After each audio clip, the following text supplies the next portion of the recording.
Nako challenge sa imo ah. Kabalo na ka ng Pinoy Inyo. Dami na.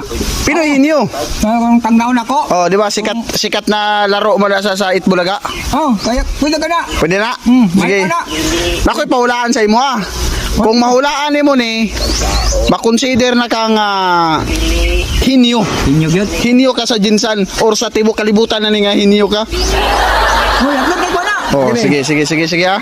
Oh, Oh, ayaw talawa, butang sagtang. Di ba ni? Butang sagtang. Na, butang Klaro sagtang. Ha? Klaro nila. Klaro na sa Pinoy Hinyo ha.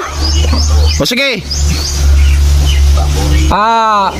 Tao, bagay, lugar, hayop, lumilipad, kinakain, makita sa bahay, sa kusina, kutsilyo, kamatis, karne, manok, kambing, daga. Ano? Tama ka. Tama ka.